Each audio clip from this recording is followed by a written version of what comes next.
From golf pros getting backstabbed by TV viewers to embarrassing incidents that left everyone speechless. These are the 20 dumbest moments that ruined golf tournaments. And first we start with number 20. And what better way to begin than with something that happened just weeks ago? Royal Portrush 2025. Shane Lowry is back where he conquered the world 6 years earlier, lifting that claret jug on home soil. But then comes the 12th hole. Lowry's in the rough after his tee shot. Nothing unusual there. He's lining up his second shot, takes a practice swing like he's done thousands of times before.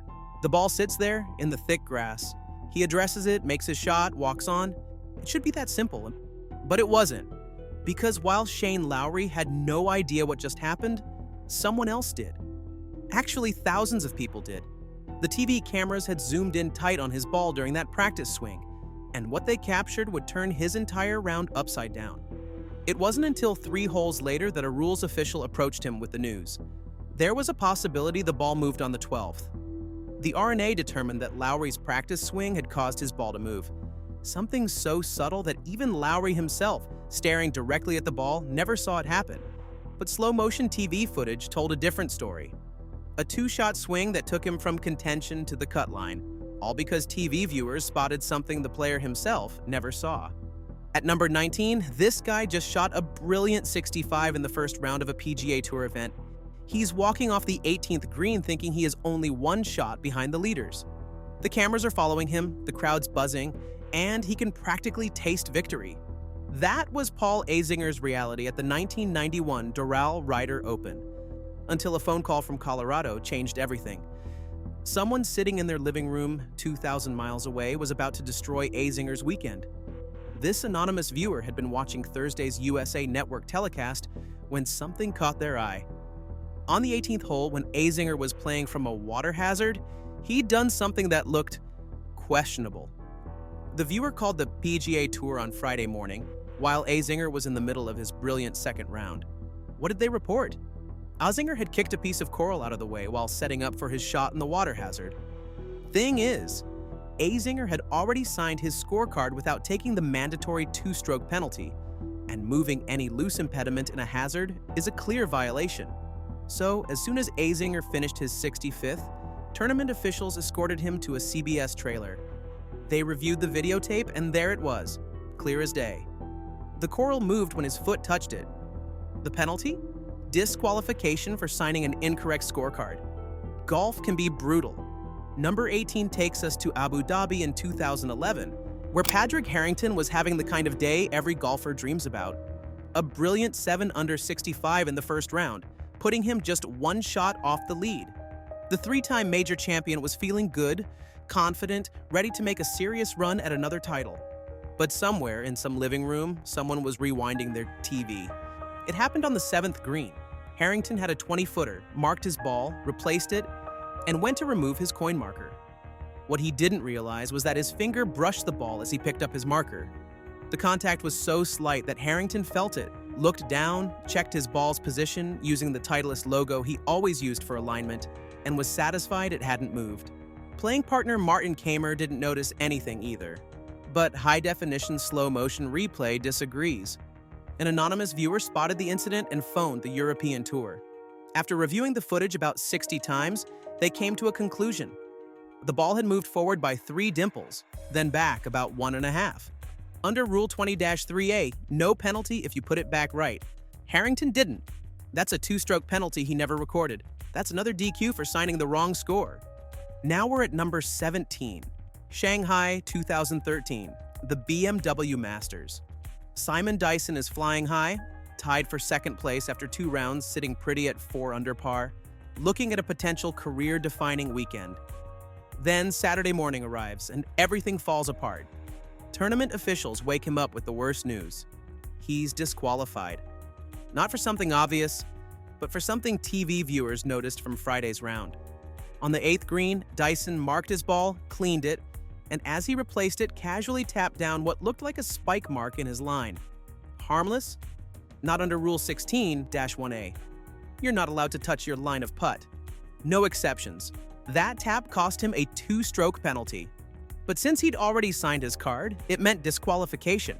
The worst part of it is that the tour investigated and found he'd done it before, deliberately. They punished him with a 30,000-pound fine and a suspended 2-month ban for serious misconduct. Coming in at number 16, we're heading to paradise. Well, sort of. Kapalua, Hawaii, 2011, the Tournament of Champions. Sounds dreamy, right? Poor Camilo Villegas is about to have the worst birthday present ever, courtesy of some eagle-eyed fans watching from their sofas. Here's what went down. Villegas is playing the 15th hole, trying to chip up this ridiculously steep slope to the green. First attempt, ball comes rolling right back down to his feet. Second attempt, same thing. The golf ball's basically telling him, nope, not today, buddy. But while the ball is still moving, he casually swats away some loose grass from in front of his divot. Just a little flick of the club. Nothing dramatic. Probably didn't even think about it. But somebody watching at home definitely thought about it. Actually, multiple somebodies. Cut to Friday morning. Villegas' 29th birthday, by the way. The Colombian got hit with a 2-shot penalty for Rule 23-1. But since he'd already signed his scorecard without adding those strokes, boom, disqualification. Happy birthday, Camilo. Your present is going home early. Next up at number 15, we're heading to Phoenix in 2013 for the R.R. Donnelley LPGA Founders Cup. But this one actually has a happy ending. Sort of. Stacey Lewis is having herself a weekend. She's in contention, feeling good, and just knocked in a beautiful birdie putt on 18 to close out her 3rd round. Walking off the green, she thinks she's only 2 shots behind leader Ai Miyazato. Perfect position for Sunday's final round. But somewhere, some caddy is sitting in a bar, casually watching women's golf on TV when something catches his eye. It's the 16th hole. Lewis is in a fairway bunker, asking her caddy Travis Wilson about the sand conditions. When Wilson walks into the bunker, this anonymous caddy watching TV sees him do a little bounce with his foot. The guy turns and says, "That's a penalty." So he calls it in. Cut to Lewis in the scoring tent, completely blindsided. LPGA officials pull her and Wilson aside to review the footage. When they slow it down and zoom in, there's Wilson's foot. Rule 13-4 violation. Testing the conditions of a hazard. 2-stroke penalty. Suddenly, Lewis isn't 2 back anymore, she's 4 back. But she channels that frustration into fuel. She fires a final round 64, makes up 7 shots on Miyazato, wins the tournament by 3 strokes, and becomes the new world number 1. Which brings us to number 14, where we're diving into the big leagues. Augusta National 2013, the Masters. And oh boy, Tiger Woods is about to create the most controversial moment in tournament history that doesn't involve green jackets or azaleas. The guy is cruising at 5 under, looking absolutely dialed in on Friday. He gets to the 15th hole, has about 87 yards to the pin, and decides to go straight at it. The shot looks perfect, until it smacks the flagstick and ricochets back into the water. Tiger chooses to drop near his original spot instead of using the designated drop area, takes his drop, makes bogey, signs his card, heads to the media tent. No biggie. Until... Enter David Eager, a respected rules official sitting at home in Florida. He spots that Tiger's got a fresh divot hole where there wasn't one before. Eager knows the rule. You've got to drop as near as possible to your original spot. Then, Tiger goes and tells ESPN he dropped 2 yards back to avoid hitting the flag again. Boom. He just confessed to breaking the rules on national television. Cue absolute chaos. And by Saturday morning, Tiger's getting summoned to the clubhouse like he's been called to the principal's office. The Masters Committee pulls out Rule 33-7 and gives him a 2-shot penalty instead of the boot. At number 12, we're heading to Oregon for what might be the most ridiculous gotcha moment in golf history. The 2010 Safeway Classic, and Julie Inkster is about to get absolutely blindsided by the rules police. She's a 50-year-old Hall of Famer, having a fantastic weekend. She shot 67 in the 2nd round, sitting pretty at 8 under, just 3 shots behind leader Ai Miyazato. Everything's going according to plan. Then she got to the 10th tee and traffic jam, a 30-minute backup. What do you do when you're stuck waiting for half an hour? Well, if you're a professional athlete, you probably want to stay loose, right? So Inkster grabs her 9-iron, slides a weighted donut training aid on it, you know, those circular weights that help with swing tempo, and takes a few practice swings. But guess what? Someone's watching at home and knows that Rule 14-3 is clear. No training aids allowed during play. Inkster doesn't find out until she finishes her round on the 17th hole. She's walking off the green when officials break the news. Disqualification, just like that. Rolling into number 11, and we've got something you absolutely cannot make up.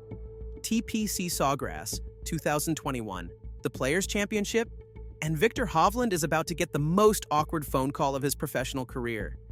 He had just finished his opening round, shot a solid 2 under 70, feeling pretty good about himself. He's walking to his car in the parking lot, then his phone rings. It's his mom, Galina, calling from Norway. Now, most 23-year-old guys getting a call from mom after work might expect to hear, "How was your day, honey?"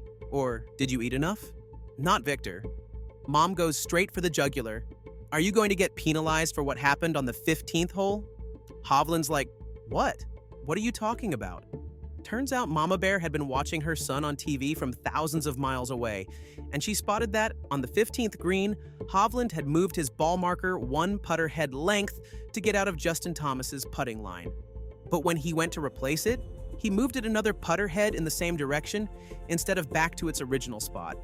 So he putted from 2 putter heads away from where he should have been. Hovland had zero recollection of doing this. Neither did his caddy. But Mom? Mom was eagle-eyed from 4,000 miles away. So he immediately called tournament officials and self-reported. Video confirmed Mom was right. 2-stroke penalty under Rule 14.7, but thanks to modern rules, no disqualification.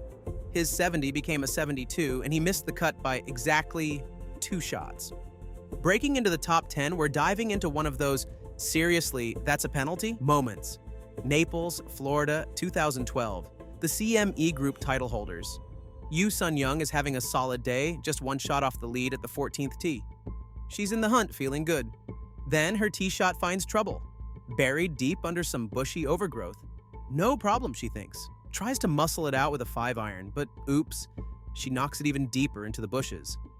Now she's got an unplayable lie, so she does what any rational golfer would do. Takes a penalty stroke and prepares to drop. So Yu sets up for her drop, extends her arm, drops the ball, plays on. Everything looks normal. But someone watching the Golf Channel broadcast spotted that when Yu dropped the ball, her arm wasn't extended at the full 90-degree angle. It was a bit lower than shoulder height, not the horizontal position required by the rules. So what do? They tweet the LPGA. The officials review the footage after her round, and sure enough, improper drop. Another stroke penalty tacked on. Sliding into number 9, and we've got one of the most heartbreaking stories in this entire countdown. New Delhi, India, 2012. Peter Whiteford is about to have his dreams crushed by television technology. He is having the week of his life. He led the tournament after round 2, and now he's standing on the 18th tee in the 3rd round, just 1 shot off the lead. This is his chance. His first European Tour victory is within reach.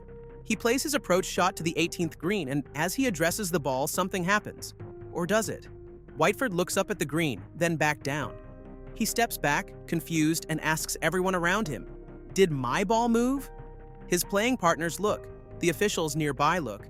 Everyone shrugs and says, no, they didn't see anything. So Whiteford plays the shot, finishes his round, signs his scorecard, and heads off feeling good about his position going into the final round. But overnight, the armchair police strike again. Several viewers contact the European Tour, all saying the same thing. Whiteford's ball definitely moved on 18. The next morning, just as he's about to tee off for the final round, his chance at glory, officials approach him with the penalty. 1 stroke for not replacing the ball, but since he'd already signed an incorrect scorecard, the real penalty was DQ.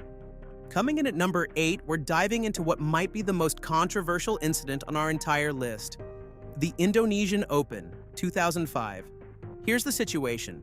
Monty desperately needs a top 3 finish to crack the world's top 50 and get into the Players' Championship. It's not going well.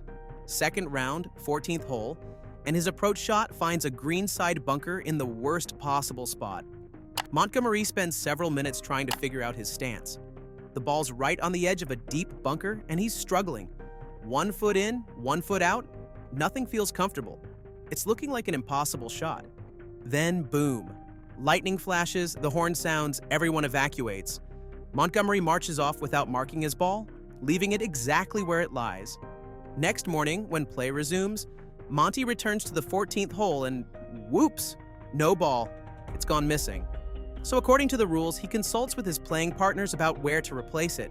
And suddenly, with his replacement ball, he's got no problem at all. Takes an easy stance completely outside the bunker and chips it close for par. He finishes 4th, gets his world ranking points, and qualifies for the Players' Championship. Until the TV footage shows up. The ball was replaced about a foot from its original position, in a much more favorable spot that completely changed the shot. Montgomery later admitted he'd made an error and donated his £24,000 prize money to charity, but he kept the world ranking points. Some players, led by Sandy Lyle, openly called it cheating. The controversy raged for years, with Monty insisting it was unintentional. Either way, those ranking points got him into the Players' Championship. Lucky number 7 brings us to Wentworth, the 2012 BMW PGA Championship, and Graham McDowell is about to get absolutely blindsided by the rules in a freak scenario. G-Mac is grinding through his opening round, actually playing decent golf for once at Wentworth. He's on track to break par, feeling good about his position. Then, disaster strikes. His drive on 18 finds trouble, right into the trees. McDowell trudges over to assess the damage, and his ball is sitting precariously on a bed of branches and leaves. Not ideal, but he's dealt with worse. As he approaches and gets ready to play his shot, the ball does what balls sometimes do in precarious positions. It moves, just slightly, a tiny rotation, barely perceptible to anyone standing there. Now here's where golf's rules get absolutely ridiculous. Because the ball moved after McDowell addressed it, that's automatically deemed to be his fault. 1-stroke penalty. But wait, there's more! Since he didn't replace the ball in its exact original position before playing his next shot, that's another penalty stroke. 2 shots. Just like that, nobody on the ground thought it was a big deal. But you know who did think it was a big deal? Some eagle-eyed TV viewer who spotted the incident and called it in before the broadcast team even finished reviewing it. McDowell went from breaking par to shooting 74 with a triple bogey 8 on the final hole. All because of what he called golf's impossible rules and their idiosyncrasies. At number 6, and would you believe it, Tiger Woods is back on our countdown. And this time, he's absolutely furious about what's about to happen to him at the 2013 BMW Championship. So Tiger's grinding through his second round at Conway Farms, and his approach shot on the first hole sails over the green into the trees. No big deal, happens to everyone. He trudges back there to assess the situation, and his ball is sitting on some branches and twigs behind the green. Standard procedure, Tiger starts clearing loose impediments around his ball, moves a large branch, no problem. Then he spots a little twig right next to his ball and rolls it away with his club. That's when it happens. The ball moves, just slightly, barely perceptible. Now here's where Tiger and the officials see things very differently. Tiger swears the ball only oscillated, meaning it wiggled and settled back in the exact same spot. In his mind, no harm, no foul. But there's a problem. A PGA Tour entertainment crew was filming Tiger's round, and an editor back at headquarters reviewing the footage spots the movement and calls it in. Slugger White, the tour's rules chief, pulls Tiger aside before he signs his scorecard. They watch the video together. Multiple times? Tiger still insisted the ball just oscillated, but White sees it differently. The ball clearly moved position and didn't return to its original spot. So, 1-stroke penalty for causing it to move, another stroke for not replacing it. His double bogey 6 becomes a quadruple bogey 8, and his 70 becomes a 72. For number 5, we're heading across the pond to England, the 2005 British Masters, where Miguel Angel Martin is about to get absolutely hammered by the TV police. The Spanish veteran is grinding through his round, trying to make something happen. He finds his ball in a tricky spot near some trees, with vegetation all around him. Nothing unusual for a British golf course. There's always something growing somewhere you don't want it. As Martin sets up for his shot, he needs to take his stance carefully. The ground is uneven, there are branches overhead, and right where he needs to put his foot, a small sapling, just a tiny tree really, barely more than a twig with ambitions. So Martin does what any golfer would do. He stands on it. It's the only way he can reasonably take his stance for the shot. The sapling bends under his weight, he plays his shot, and moves on with his round. But someone watching on TV spot Martin stepping on that little sapling and immediately think, Rule 13-2 2, the rule that says you can't improve your stance by bending or breaking anything growing.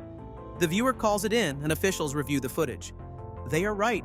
Martin could have avoided standing on the sapling if he'd been more careful about his stance. As you might guess by now, he'd already signed his scorecard without adding the penalty strokes, so automatic disqualification. At number 4, we're going way back to 1980 for one of the earliest examples of TV viewers policing professional golf. The Monty Tournament of Champions at La Costa. It's the final round of an exclusive 29-player tournament, and Tom Watson is grouped with the legendary Lee Trevino. These are two of the biggest names in golf, playing together in front of the cameras on a beautiful day in California. As they're walking the course, Watson notices something about Trevino's setup over the ball. Being the helpful competitor he is, Watson makes a casual comment, suggesting Trevino should adjust his stance slightly. Totally innocent. Just one pro offering friendly advice to another. Happens all the time in casual rounds. But the problem is, this isn't a casual round, and someone watching at home knows their rules better than these two Hall of Famers apparently did. Rule 8-1 is absolutely unforgiving. During a competitive round, you cannot give advice to a fellow competitor. So, Watson gets hit with a 2-stroke penalty at the end of his round. Just like that, his helpful nature cost him 2 shots. Good news is Watson was so far ahead that even with the penalty, he still won the tournament by 3 strokes. Entering our top 3, the 1987 Andy Williams Open at Torrey Pines. It's the 3rd round, and Craig Stadler's drive on the 14th hole finds trouble under a massive Leyland cypress tree. Low-hanging branches make a normal swing impossible, so Stadler does what any resourceful golfer would do. He gets creative. He decides to play the shot from his knees. Smart thinking. But here's the problem. The ground is muddy from overnight rain, and Stadler's wearing his nice turquoise pants. So he grabs a towel, places it on the wet grass, kneels down, and chips the ball back into the fairway. Perfect execution. Crisis averted. Stadler continues his round, finishes strong, and by Sunday, he's in great shape, tied for 2nd place after birdieing the final hole. But then NBC's highlights package airs before the final round, showing Stadler's creative shot from Saturday. And somebody watching at home says, "Wait, isn't that building a stance?" Rule 13-3 violation. Officials review the tape and agree. 2-stroke penalty, and again, another scorecard signed without adding those strokes. Another DQ. The sweet spot number 2. The 2016 U.S. Open at Oakmont, Dustin Johnson is about to experience a nightmare that will literally change the rules of golf forever. So, it's the final round, and DJ is just 2 shots behind leader Shane Lowry. He's standing over a short par putt on the notoriously slick 5th green at Oakmont. He takes 2 practice swings, approaches his ball, but something feels off. He backs away. Then it happens. His ball moves, just slightly, a millimeter at most. Johnson immediately calls for referee Mark Newell and explains he didn't cause it to move. His playing partner Lee Westwood backs him up. On those lightning-fast Oakmont greens, balls can move from a gust of wind. The referee agrees.